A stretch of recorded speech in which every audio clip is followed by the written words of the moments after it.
Ero studente all'università al Marocco, studiavo, ero nel mio ultimo anno e all'improvviso arriva mio padre a dirmi: guarda che è arrivata ho trovato un contratto di lavoro in Italia, se vorresti andare. Io ho detto: ma sto studiando e sto sentendo ho visto su televisione che stanno parlando che c'è una crisi allucinante in Italia e in Europa, che la gente non trova un posto di lavoro. Lui mi risponde: ma se fosse c'è una crisi, non ti mandano questo contratto, non vanno a cercare altra gente qua all'esterno, ma stai scherzando? Gli italiani non hanno voglia di lavorare e non vogliono fare un certo tipo di lavoro, è per quello che ci sono posti di lavoro, solo che la volontà di quella gente lì non hanno voglia di lavoro, per quello che non lavorano. Sono stato convinto, dico, hai ragione, se fosse c'è un bisogno non mi chiamavano, non vengano a cercarmi fino a qua al Marocco. Lì ho accettato e non è che così semplicemente ho accettato la cosa. Volevo prima vedere quanto mi guadagno. Mi hanno fatto vedere il contratto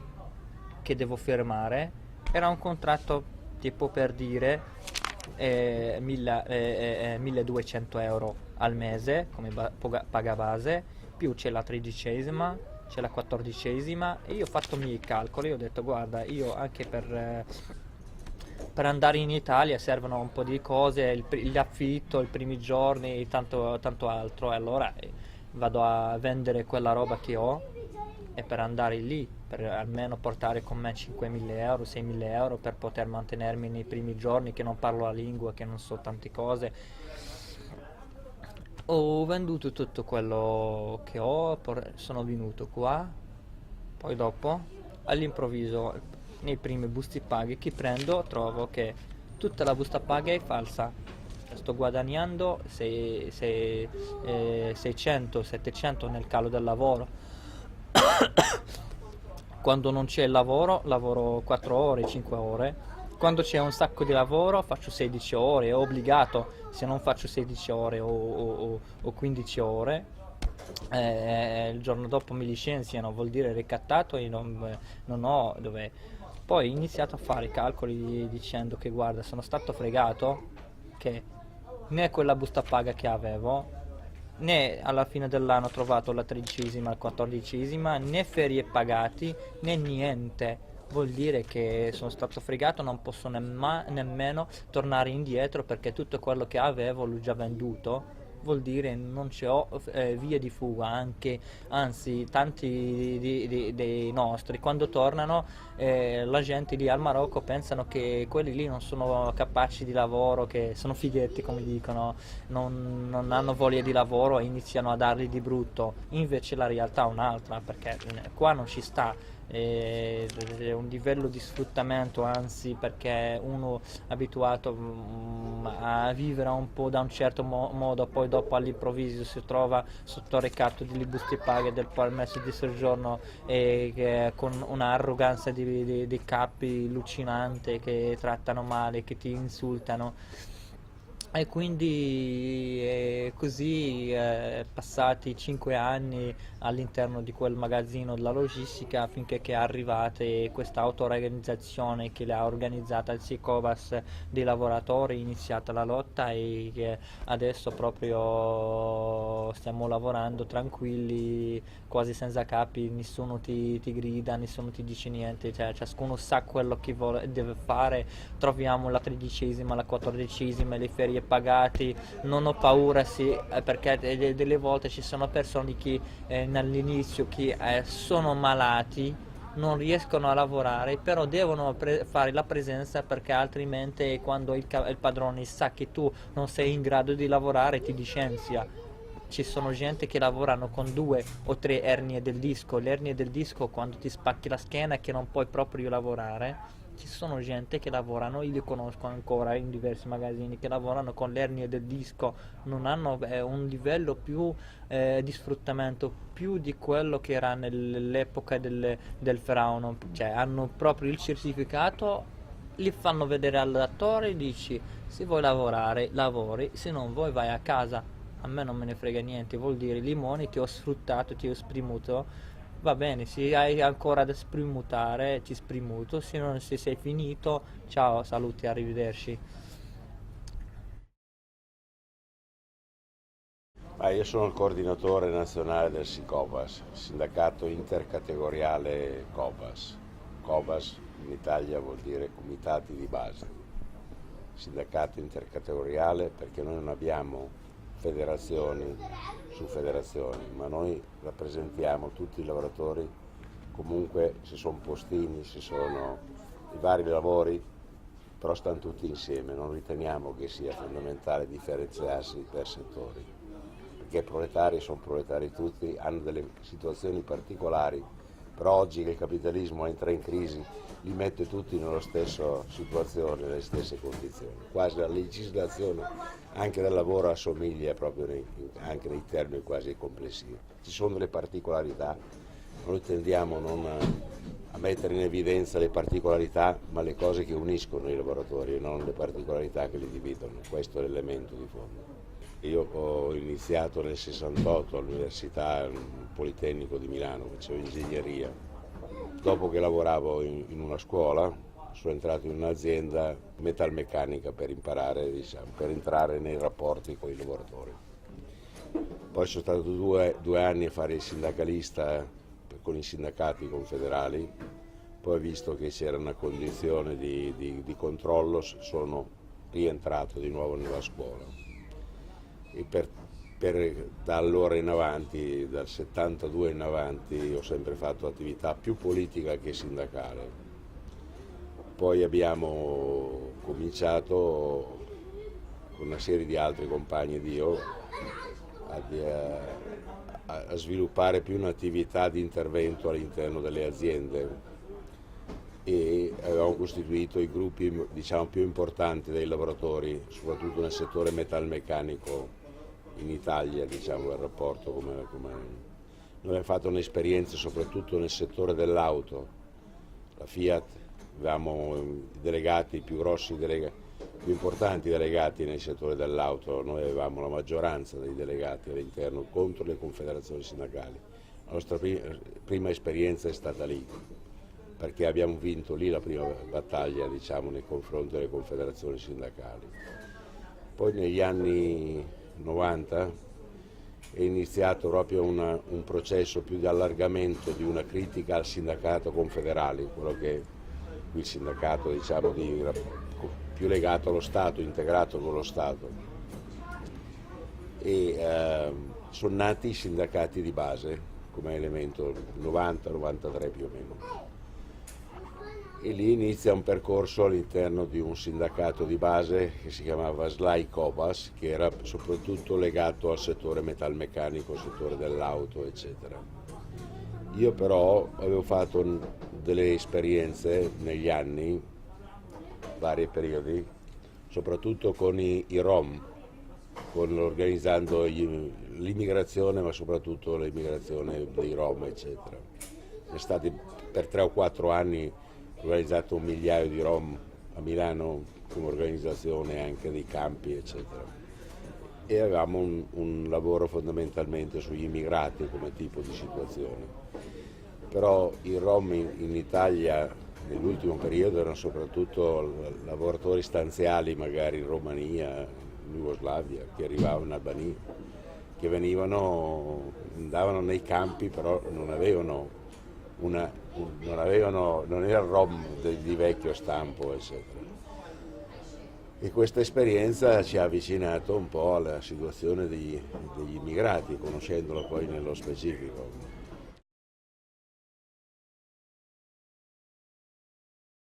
Sì, io sono diventato comunista quando ero giovane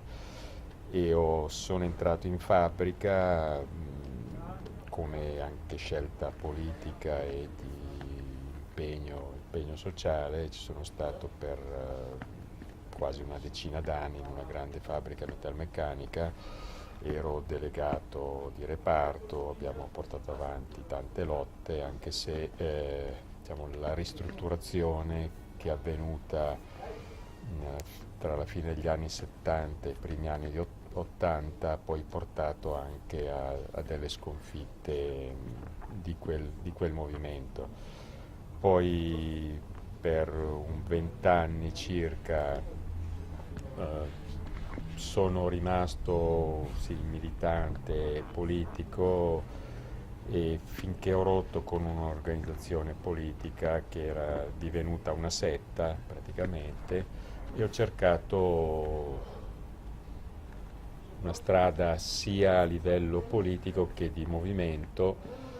soprattutto all'inizio con settori di lavoratori immigrati, mettendo in piedi scuole di italiano per stranieri, partecipando a un movimento degli immigrati che c'è stato a Milano, anche se questo ha di per sé una debolezza, cioè quello che o si tratta di organizzazioni di immigrati con caratteristiche etniche, nazionali, e quindi però rimane un movimento abbastanza che rimane collegato col paese di provenienza e spesso anche con i governi o organizzazioni dei paesi di provenienza, o se invece cerca di essere un movimento che riunisce tutti gli immigrati. In Italia non si è mai riusciti a costituire delle organizzazioni forti come ci sono state ad esempio in Francia in un certo periodo, ma adesso mi sembra che anche lì sia difficile, perché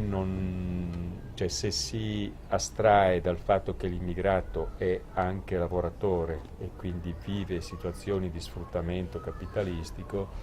ecco, le lotte solo per i diritti degli immigrati, che può essere il permesso di soggiorno, eccetera, però non si sono tradotte sì in azioni di carattere dimostrativo, ma senza riuscire ad avere una forza. Invece queste lotte nella logistica,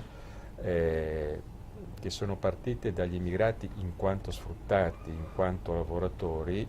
hanno subito espresso una grande forza, una grande energia,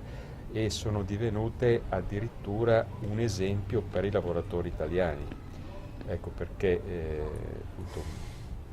nell'ultimo anno ho dedicato buona parte del mio tempo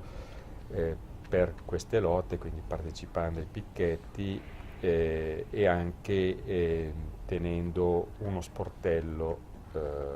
del Sicovas a Piacenza. Ecco, lì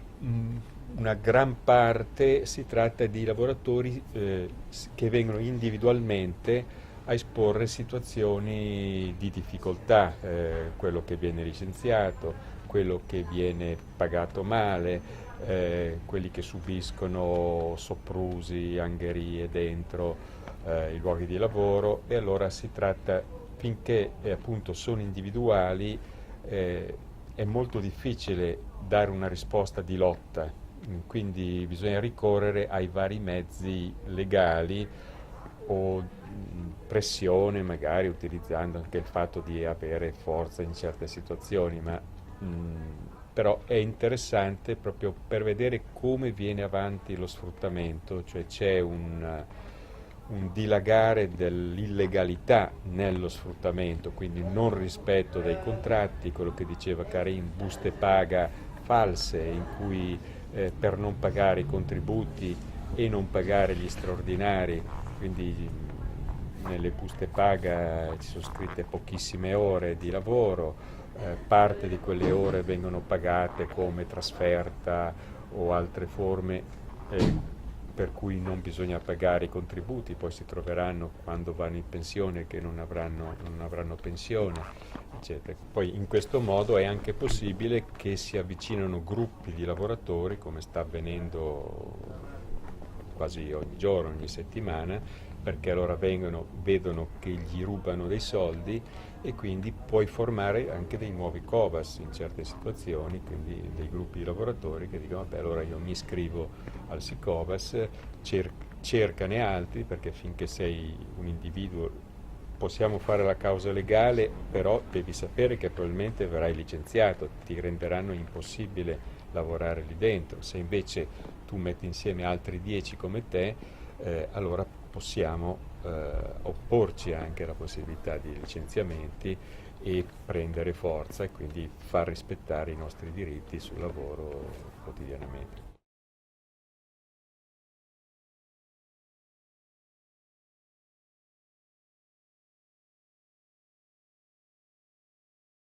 Il settore della logistica è un settore fondamentale del capitale non soltanto in Italia, a livello internazionale. È stato strutturato in una maniera che ci sono dei subappalti, il committente che è l'azienda madre appalta a un'altra piccola azienda, può essere SRL, a un'altra azienda, a un consorzio di cooperative e sotto quelle cooperative delle piccole cooperative. Quelle piccole cooperative cercano delle persone per lavorare per le aziende, così nascondendo anche l'immagine dell'azienda di un modo con quale possono rubare o sfruttare la gente che lavora. Per quello nella logistica troviamo che la maggiorità dei lavoratori sono stranieri, migranti, portati anche maggiormente dall'estero, anche se sono tante persone che cercano lavoro a livello dentro l'Italia, vanno a cercarli proprio persone che sono disponibili a esserci sfruttati, non gli danno neanche la possibilità di poter studiare la lingua o un tempo per poter comunicare all'estero, li fanno lavorare, arrivano nella logistica fino a 16 ore al giorno, ci sono gente che lavora fino a 16 ore al giorno e nelle buste paghe loro che segnano soltanto 40 ore, 80 ore, che cose proprio allucinante, c'è un livello di sfruttamento nel livello umano e nel livello delle buste paghe. Questa gente qua chi lavora sotto queste cooperative, siccome avevano queste condizioni anche del permesso, che hanno la maggiorità permesso di soggiorno, avevano sempre paura di poter protestare, perché protestare significa licenziamento e il licenziamento significa perdere il permesso di soggiorno, perché anche la legge, così come questa di Bossi-Fini in Italia, che perdere il posto di lavoro perdi anche il permesso di soggiorno e torni a casa, vuol dire sono stati sempre ricattati col lavoro, che anzi non c'era neanche nell'istituzione qualcosa che gli dà una mano o una realtà che li può appoggiare. Quando vanno per esempio ai sindacati confederali, era la risposta dei sindacati confederali che guarda, i vostri padroni sono troppo forti, guarda, rischi soltanto perdere il posto di lavoro, continua a lavorare o ti metti soltanto nei guai. Questi lavoratori pure spesso hanno fatto delle denunce nell'ispettorato del lavoro, nessuno ci ha mai risposto, nessun intervento dell'ispettorato del lavoro, le guardie di finanza, i giornali chiudono questi discorsi della logistica e non vogliono nemmeno parlare. C'è anche un livello, perché nella logistica, siccome c'è anche quel flusso di scambio di merce, non sappiamo neanche la merce che gira dentro quei cartoni e spesso andando a vedere chi lavora con queste cooperative sono soltanto persone che vengono dal del sud Italia, e abbiamo iniziato mano a mano che passa il tempo a capire che c'è una gran relazione tra la mafia e la logistica e le cooperative, e quindi per quello abbiamo capito che la preoccupazione che è stata dalla parte di questi ispettorati del lavoro e queste parti qua era anche la preoccupazione della mafia che gestiva questa roba qua. La gente che lavorava lì all'interno di quei magazzini non sapevano cosa fare, a chi svolgersi, e ultimamente è stato creato questo movimento con questo sindacato Sicobas, che ha iniziato con qualche magazzino a far capire alla gente che l'unico modo per difendersi è l'auto-organizzazione dei lavoratori stessi, che dovete auto-organizzarci e dovete difendersi tra di voi stessi, nessuno vi difende se non vi mettete in lotta, perché la lotta è l'unico modo che potrà risolvere le vostre situazioni. Qui è iniziata con i più grandi magazzini tipo la DHL, la TNT, la GLS, sono dei magazzini internazionali più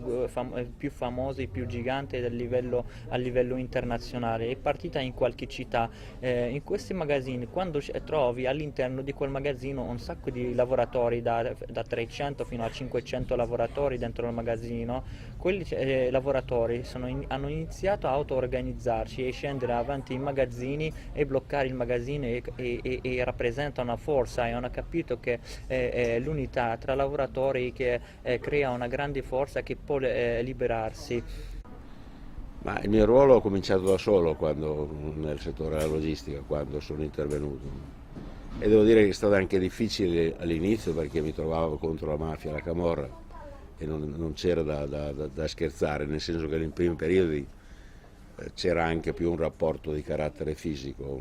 nel tipo di intervento. Però solo con una grossa esperienza che mi portavo dietro, essendo un po', adesso non ero un leader della situazione, però avendo una capacità di avere un rapporto con tutti i movimenti, mi ritenevano un punto di riferimento per i vari movimenti, ed è stato anche l'elemento vincente, perché gli operai nel primo periodo non si avvicinavano, diciamo erano pochi quelli che si organizzavano all'inizio, e quando hanno cominciato a vedere fuori dalla loro azienda un centinaio di persone che erano disposte a fare il picchetto,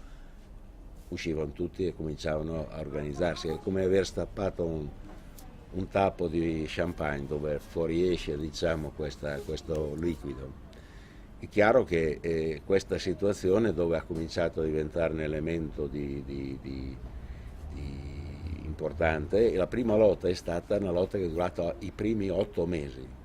primo magazzino, un solo magazzino, 8 mesi,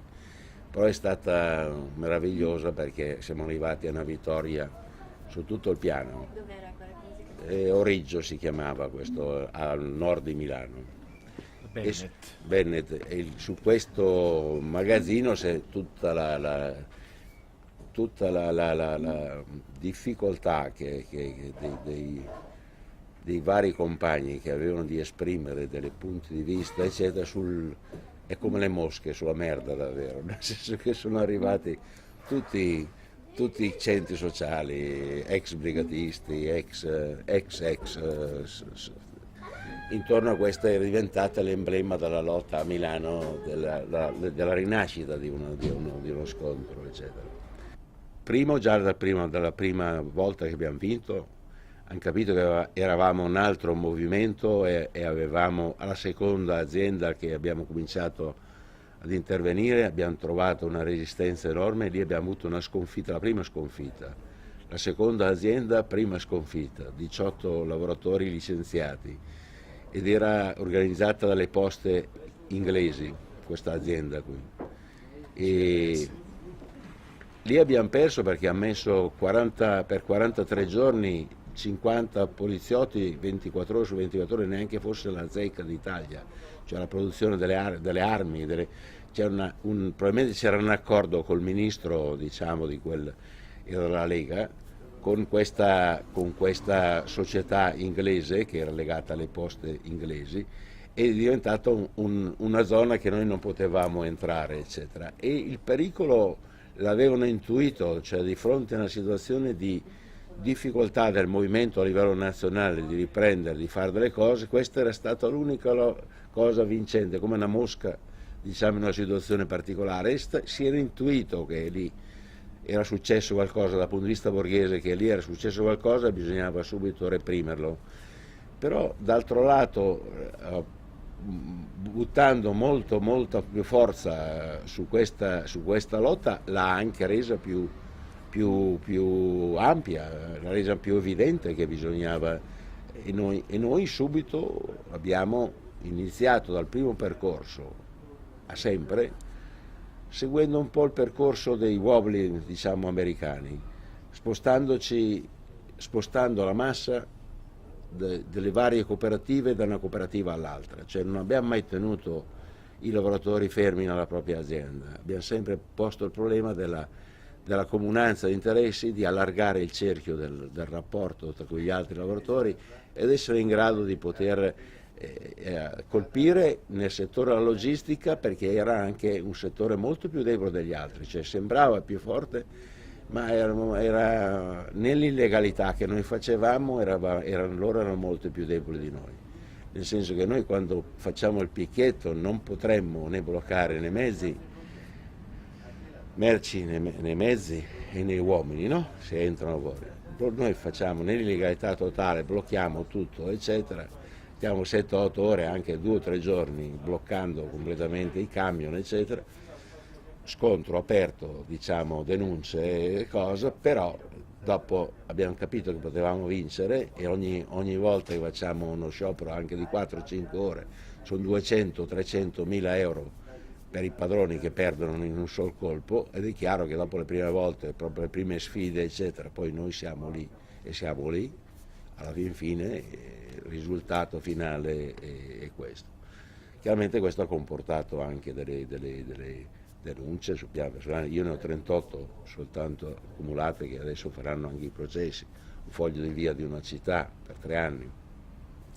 tutta una serie di procedimenti in atto eccetera. Questi lavoratori hanno iniziato a auto-organizzarsi, a fare dei grandi scioperi e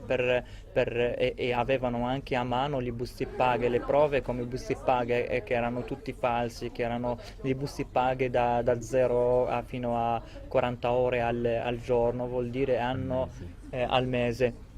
E quindi avevano una prova anche avanti il giudice, avanti l'opinione pubblica, avanti l'ispettorato del lavoro e avevano proprio ragione la protesta, e quindi qua hanno iniziato con queste anche vertenze legali insieme alla lotta e hanno iniziato a conquistare i territori e non sono fermati lì, sono andati questi grandi magazzini più giganti, sono andati a far capire pure a quelli piccoli magazzini che con la lotta hanno conquistato i loro diritti e che possono anche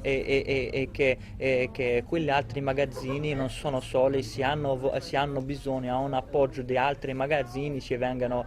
tutti a dargli una mano, come è stata anche a Piacenza all'Ikea che erano soltanto pochi che protestano, che hanno fatto questo sciopero, saranno 10 persone su 300 persone che lavora, soltanto 10 in sciopero più o meno, però altri magazzini che arrivavano a appoggiare quella lotta lì erano la TNT che porta ogni giorno 400, un sacco di gente, e altri magazzini portavano la gente lì e hanno continuato da 4 mesi lì all'Ikea i blocchi a quelli cancelli con questa massa qua, e sono riusciti proprio a rientrare al magazzino, a ottenere la busta paga giusta e la dennità. Stanno lavorando adesso con la testa alta e senza paura, anzi tutti gli altri che non hanno superato la paura hanno visto,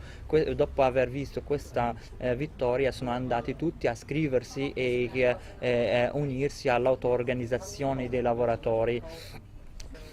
Poi qua dentro anche questa lotta posso aggiungere che ha iniziato a unire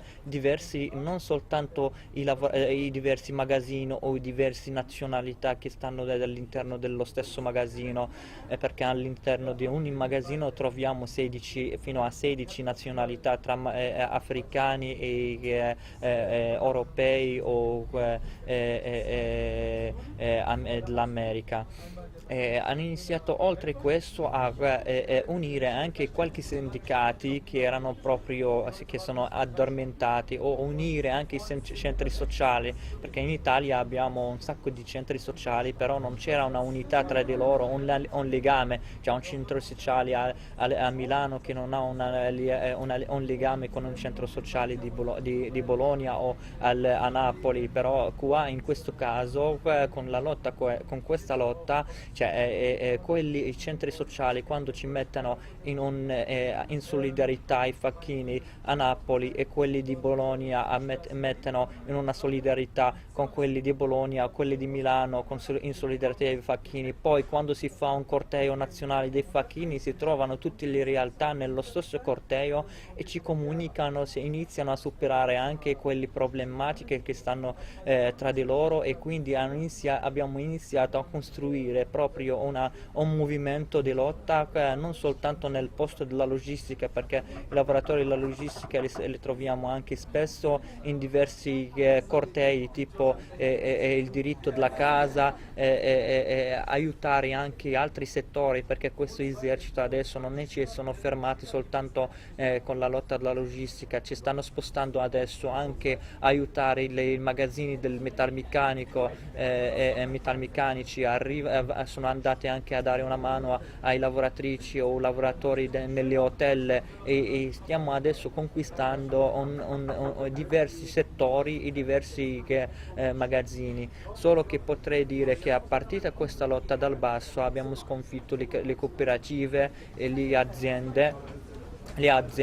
ma c'è un'azienda un po', abbiamo trovato un po' di difficoltà per poter sconfiggerla, che siamo ancora in una battaglia molto feroce con questo magazzino, si chiama La Granarola a Bologna.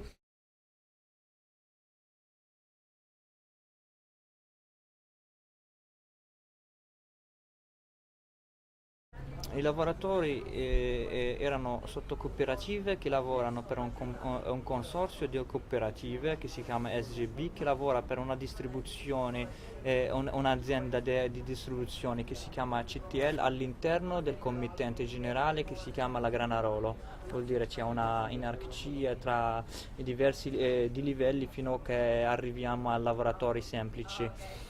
Queste cooperative hanno iniziato a fare un taglio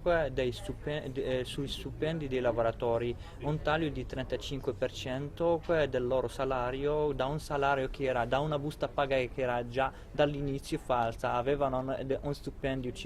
circa 1000 a 1200 euro al mese, e facendo gli straordinari, e hanno iniziato a fare questi tagli di 35% di questi salari. Questi lavoratori sono andati ai sindacati confederali per chiedere come mai che questa azienda mi toglie il 35% del mio salario in un magazzino in cui inventano lo stato di crisi e io faccio l'estraordinario. Vuol dire io lavoro, produco, però mi dicono, mi stanno prendendo in giro, mi stanno dicendo che c'è la crisi, devo collaborare e devo dare il 35% del mio salario. Adesso mi stanno pagando 600 euro al mese, 700 euro al mese, che faccio? La risposta dei sindacati confederali: vai a lavorare, sei fortunato che hai un posto di lavoro. E quindi lì hanno iniziato i lavoratori a dire: ma come, dove viviamo? Che cavolo di ragionamento è questo? E hanno iniziato a cercare in giro qualcuno un sostegno o qualcuno che li può aiutare per davvero, e hanno visto anche che c'era questo movimento di questi lavoratori, perché la Granarola è un po' particolare, non è una logistica quella internazionale conosciuta nella città, era una fabbrica di latte molto nazionale, molto conosciuta a livello internazionale, c'è anche in Cina, in Europa, in diversi paesi, in Africa, c'è un'azienda molto potente, solo che non ha quel legame con queste aziende della logistica conosciuti sul livello della materia spostata. Qui hanno sentito questa lotta della logistica e sono andate a iscriversi, e l'unica cosa che le poteva dire il sindacato che dovete auto-organizzarsi come hanno fatto gli altri e fare un sciopero. E hanno fatto il sciopero, hanno scioperato. Il primo giorno del sciopero, il giorno dopo arriva la lettera: siete tutti licenziati. 51 lavoratori dopo il loro primo sciopero vengono licenziati. L'azienda porta nuovi lavoratori, e In questo caso i lavoratori, quelli vecchi, sono andati all'ispettorato del lavoro per denunciare ai carabinieri, ai guardia di finanza, a denunciare il fatto che sono stati licenziati dopo aver fatto il primo sciopero, che l'azienda adesso ha portato lavoratori che lavorano in nero, lavoratori che lavoravano in altri appalti, hanno assunti nuovi al posto di questi che sono stati licenziati dopo aver fatto un sciopero. Nessuna risposta. E quindi qua non abbiamo niente altro di dire che dobbiamo proprio bloccare l'attività di quel magazzino. E lì tutti gli altri magazzini di altri appalti sono venuti a dare il sostegno a questi lavoratori, si sono messi avanti in magazzino a impedire l'entrata e l'uscita agli altri lavoratori e alla merce. Qua subito interviene l'istituzione e la prefettura, arriva con un sacco di poliziotti e manganelli per manganellare e far passare i lavoratori e la merce. E loro pensavano che ci spaventano i lavoratori, che nessuno torna. Però il giorno dopo tornano ancora i lavoratori a bloccare, il giorno dopo un mese, il primo mese, il secondo mese, il terzo mese hanno provato hanno mandato quasi, adesso siamo arrivati a 380 denunce solo avanti a quel magazzino lì, denunce e hanno provato a usare anche il gas, che era una cosa illegale a Bologna, in città. È proibito usare il gas da parte della polizia e delle forze dell'ordine, hanno usato i manganelli, hanno arrestato tanti compagni però hanno visto che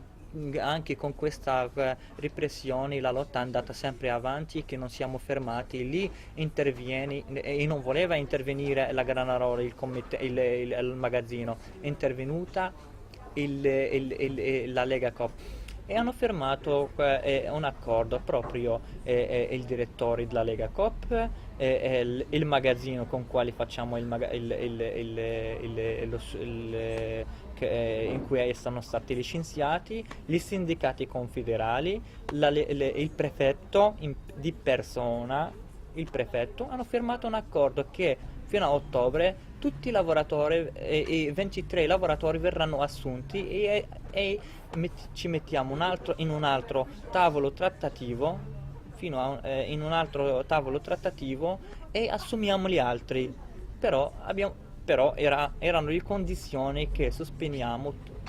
tutte le nostre azioni. E abbiamo fatto noi, ci siamo calmati, siamo tornati a casa aspettando questo accordo, perché per noi va bene, i lavoratori in questa fase qua, per non lasciarli senza soldi, abbiamo costruito anche la cassa di resistenza, tutti i magazzini e tutti i compagni, i solidali. Abbiamo aperto un conto corrente e abbiamo versato i soldi per come si chiama, una cassa di resistenza per aiutarli per poter resistere e vivere finché che finisce quell'accordo e che verranno riassunti. Arriviamo a ottobre, fine ottobre, nessuno è stato assunto. La parola del prefetto non vale niente. Il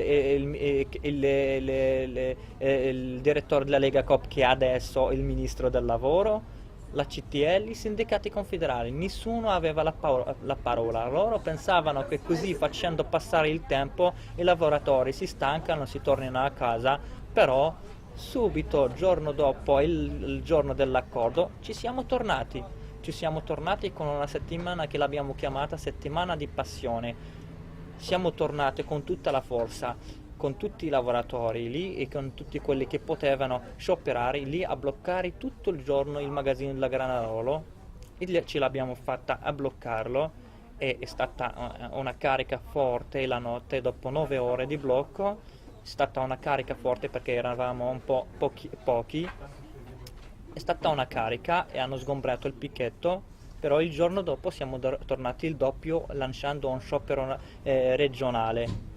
È stata una carica ancora più forte, abbiamo lanciato un sciopero nazionale Così siamo andati tutti i magazzini che abbiamo a livello nazionale, lì avanti il magazzino a bloccarlo, lì la polizia si sono rimasti a guardare. Adesso stanno per risolvere la situazione, perché adesso non è che attacchiamo soltanto la Granarolo o attacchiamo proprio anche il ministro del lavoro, che lo stesso ha firmato con noi l'accordo e non l'ha rispettato, e stiamo adesso per denunciare proprio tutto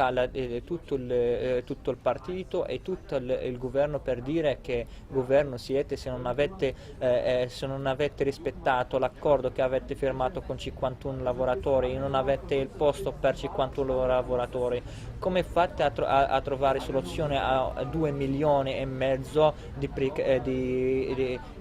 disoccupati in Italia? Vuol dire che le vostre promesse sono false. E tu sei uno di quelli che sta campeggiando di fronte alla Granarolo? Sì, io lavoro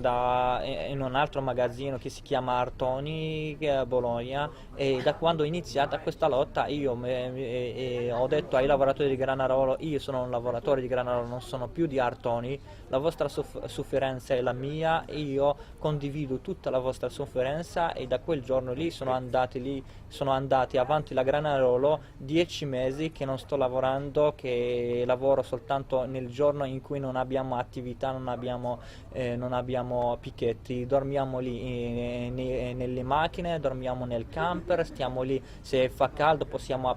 sdraiarsi anche per terra, però il magazzino sempre sotto occhio, lo chiudiamo quando vogliamo, lo apriamo quando vogliamo. Loro si aspettavano che noi dopo un mese o due non tenessimo, noi invece abbiamo esercitato tutta la nostra forza. Io mi sono spostato personalmente su Bologna, no? Ho fatto la mia,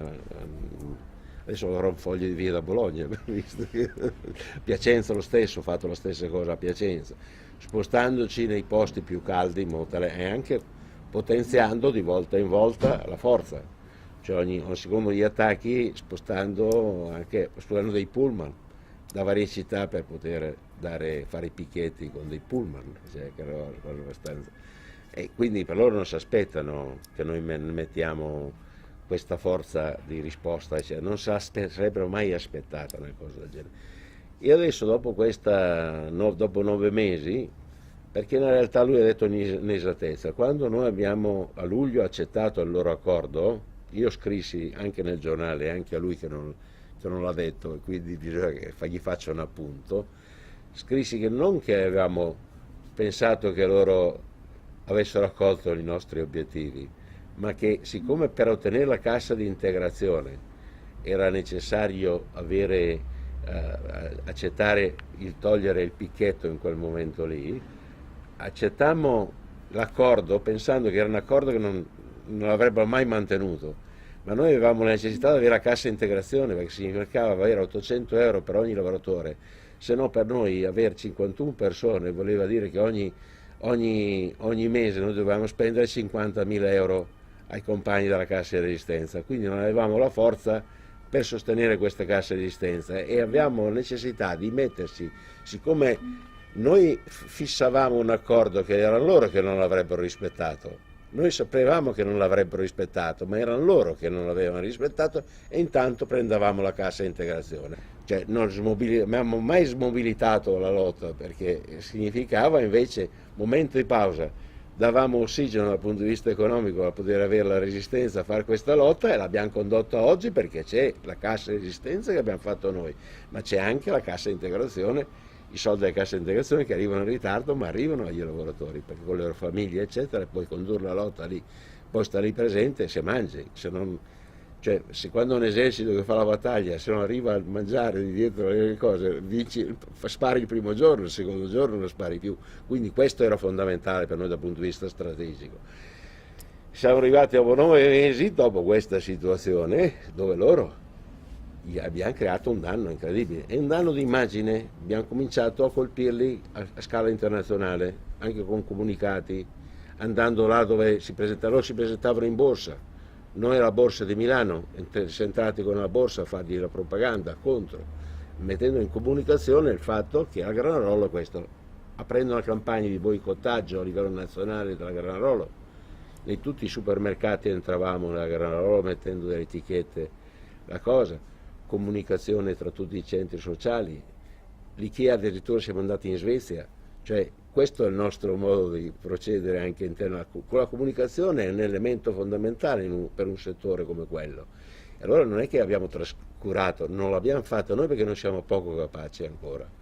l'hanno fatta quei compagni dei centri sociali con cui collaboriamo, con cui hanno un rapporto con noi di diretta solidarietà in queste lotte. Questo è stato anche il nostro elemento vincente. Altro aspetto che non ha avuto un grosso, ha avuto un elemento, una botta di culo per noi, è il fatto che questo presidente della Lega delle Cooperative è diventato ministro del lavoro. Allora noi abbiamo cominciato a impegnare la campagna, come lui diceva. Se il ministro del lavoro non riesce a risolvere il problema per 51 persone, immaginiamo se ne risolve per 2 milioni e mezzo. Queste erano poi le musiche che abbiamo utilizzato sul piano nazionale, no? E questo gli ha creato un po' di fermo un momento, vediamo un po' di sistemare, trovare una soluzione, eccetera. Però nella misura in cui noi aggrediamo a un livello più alto, i segnali che arrivano sono molto pericolosi per noi, anche dal punto di vista della illegalità, la repressione molto più illegale, no? Meno diretta polizia, perché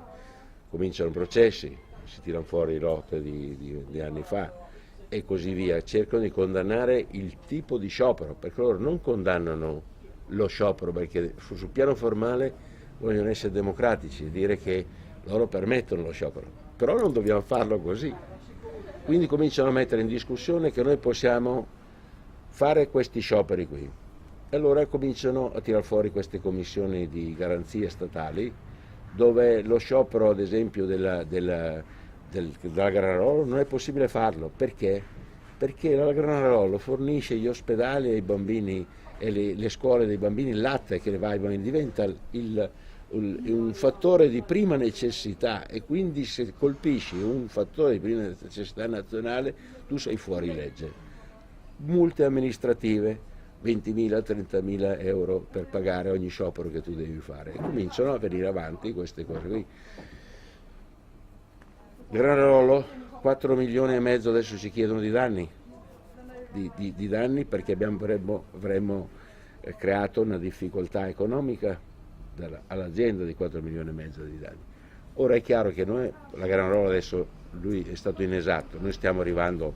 a un accordo adesso, perché li abbiamo inginocchiati dal punto di vista della lotta, sto trattando con loro per la chiusura di quel tipo di vertenza, l'inserimento dei lavoratori licenziati, no? Loro preferirebbero pagare, però noi vogliamo farli entrare perché è simbolico dal punto di vista politico che rientrino a lavorare, no? Però il problema è che le cose diventano sempre più, cioè questo settore può diventare un esempio per tutti gli altri settori di proletari, primo, e colpisce in maniera enorme dal punto di vista economico, cioè crea dei grandi difficoltà dal punto di vista economico. E allora non possiamo pensare che le cose restino tale e quale, e sta aumentando l'attacco dal punto di vista, e poi gli attacchi anche dal punto di vista personale, cioè abbiamo parecchi militanti in quest'ultima fase che gli bruciano le macchine, che vengono tagliate le gomme, che vengono pestati, diciamo, dalla mafia alla camorra. Quindi abbiamo dei segnali, e quando i segnali arrivano così vuol dire che mafia e camorra va ancora bene, perché mafia e camorra ammazza, non è che ti segnala, cioè quando segnala vuol dire togliti di mezzo perché sennò è un po' rotto, se capisci il messaggio bene, se non l'hai capito.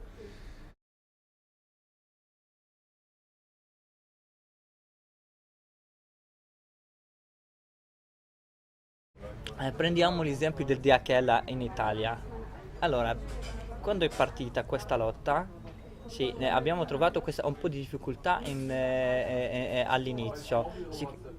Quando i lavoratori bloccano un magazzino a Milano del DHL, la DHL chiude li si rende, e quel magazzino sposta tutta quella merce a un altro magazzino a Bologna, a Napoli, a un altro posto e gli chiudono temporaneamente finché che i lavoratori si annoiano e tornano a casa. Però questi lavoratori non sono stati rimasti lì a aspettare che i serrandi si aprano, sono andati a fare i volantini e convincere gli altri lavoratori di altri DHL nelle altre città di poter partecipare alla loro lotta e subito non si passa neanche un mese, troviamo tutto il magazzino scritto e tutto il magazzino in lotta e abbiamo iniziato a fare questa strategia che quando si scioperano questi non è che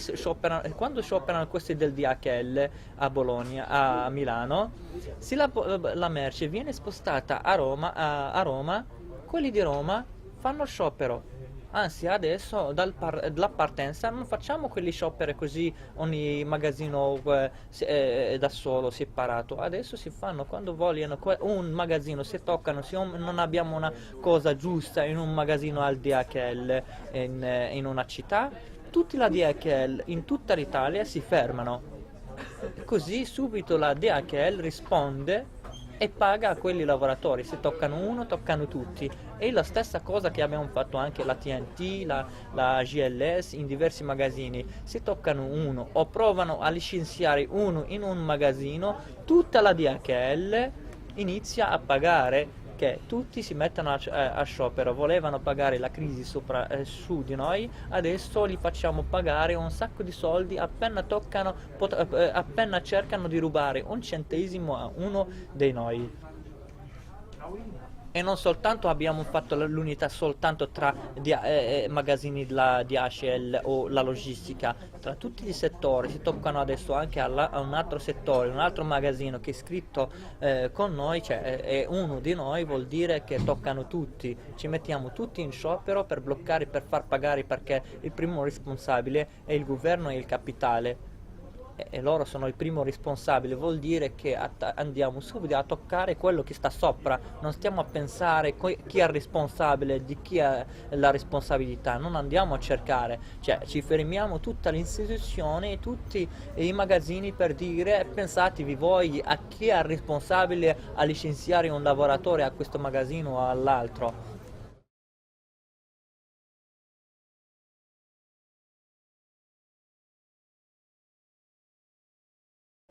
Prima era un'arroganza dei padroni, un'arroganza delle capi delle cooperative, che ci sono anche qualche magazzini tipo la TNT e la SDA, che il padrone gira con un bastone a mano, vuol dire tratta i facchini, i lavoratori, come se fossero dei bestie, con un bastone. Chi non lavora bene bastona. Così succedeva all'SDA di Bologna, perché lì l'abbiamo visto e abbiamo filmati pure, abbiamo filmati prima che inizia questa lotta anche alla TNT, la stessa cosa, un livello di arroganza allucinante. E poi le buste paga che non si parla, cioè le buste paga lavorano 16 ore, vengono pagati 800 euro. 900 euro, una cosa proprio allucinante. Quando è iniziata questa lotta abbiamo conquistato il contratto nazionale, vuol dire quello che prevede la legge, e non solo questo, nella crisi che gli altri settori stanno peggiorando le loro condizioni contrattuali, noi nella logistica stiamo migliorando le condizioni contrattuali e stiamo conquistando altre cose oltre le condizioni contrattuali. Dipende dalle forze, dai rapporti di forza che abbiamo in un magazzino o l'altro, perché quando abbiamo un rapporto di forza dentro un magazzino non vogliamo questo capo, non vogliamo quella persona, vogliamo esserci pagati il doppio, vogliamo esserci pagati questo, vogliamo più ferie, vogliamo più questo, dipende dal rapporto di forza. Se hai un magazzino che ha un rapporto di forza un po' più debole, allora ci limitiamo al contratto nazionale, però quello sarà il limite, così non sbagliamo anche a livello legale. Aspettiamo che prima sbaglia il magazzino, poi noi attacchiamo nel livello legale e andiamo anche oltre. il contratto nazionale della logistica e merci prevede che se uno lavora a tempo indeterminato e full time vuol dire che l'azienda deve garantirlo 168 ore al giorno, al mese. Se c'è una crisi o c'è un calo del lavoro, sono problemi dell'azienda e gestione dell'azienda, non è dei lavoratori, e quindi l'azienda deve pagare lo stesso ai lavoratori quelli soldi lì, quelli 168 ore come minimo. Però siccome non c'era un controllo sulle cooperative e sulle buste paghe, e le aziende trattano la gente così. Arriva la persona, li chiamano tutti, venite tutti, e li fanno aspettare fuori il magazzino, li fanno entrare soltanto quando arriva la merce o una camion da scaricare. Guarda, vieni adesso, puoi entrare che ti è arrivato il camion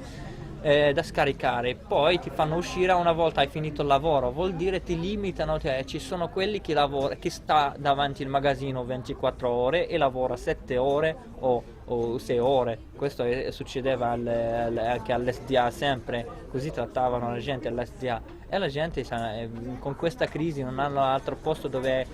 scappare, lavoravano. Però con la lotta abbiamo cacciato i capi, siamo andati a recuperare i soldi come prevedeva la legge di 5 anni fa, tutti quegli soldi che sono rubati, e abbiamo cacciato i capi, e stiamo lavorando adesso con indennità a testa alta e con buste paghe tripli di quello che era prima.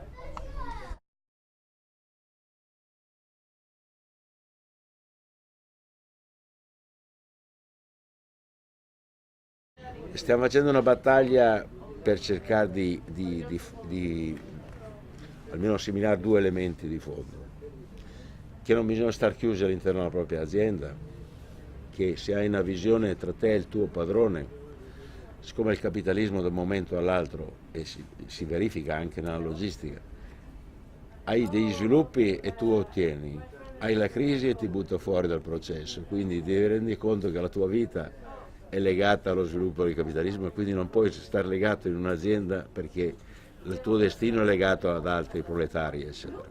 Sarebbe importante per noi riuscire a collegarci con le lotte che hanno fatto sia in Germania che in Francia i lavoratori di Amazon, che sono nello stesso settore della logistica, quindi creare dei collegamenti in modo, così come in Italia cerchiamo di fare degli scioperi generali che blocchino tutto il settore. Se si riuscisse a fare uno sciopero europeo sarebbe Dentro di Amazon? del settore logistica, oppure anche all'interno del Ci gruppo sono Amazon. state qui delle manifestazioni. Ad esempio Amazon in Italia sono organizzati in modo che è estremamente difficile riuscire ad entrare. Adesso noi abbiamo qualche contatto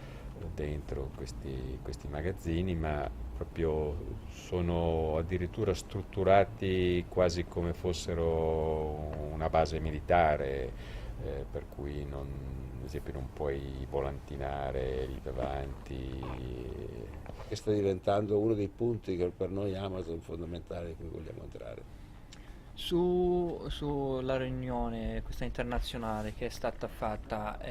sono state nelle ultime assemblee di raggruppamento tra diversi settori, ogni settore da solo, e siccome il settore della logistica era unico,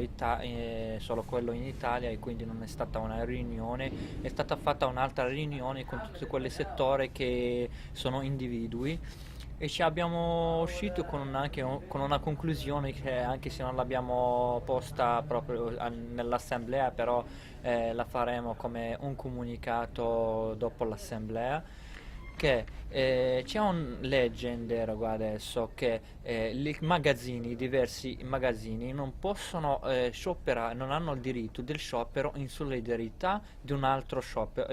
magazzino, o un settore non ha il diritto di scioperare in solidarietà in un altro settore. Questo è una cosa di legge, però abbiamo uscito con una conclusione che la legge è scritta dai padroni, e se ci mettiamo in lotta possiamo anche cambiarla. E siamo usciti di poter fare anche un comunicato o iniziare a fare qualcosa, magari delle giornate di boicottaggio nazionale contro questa legge, o fare questi scioperi dove ci sono rapporti di forza in qualche settore, facciamo per buttare giù questa legge, che così abbiamo tutta la disponibilità di scioperare in solidarietà di altri settori e unificare i settori, perché il capitalismo è unito e sopravvive sulla divisione tra popoli, tra settori, tra paesi nazionali. E così è fatto il capitale, divide per essere lui l'imperio che comanda. Unificare come un primo passo tutte le unità, tutti i settori, per non dire più questo settore non c'entra niente con l'altro settore, o l'Italia non c'entra niente con Germania. Questo dobbiamo buttarlo giù e superare questa legge, magari come un primo passo. Poi dopo, quando si crea questa unità, si può anche fare delle cose così insieme, magari quando si toccano la logistica in Italia, magari il magazzino del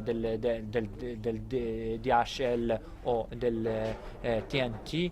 quelli del Metropoli che sono qua in Germania vanno a fare boicottaggio o avanti i magazzini della logistica, o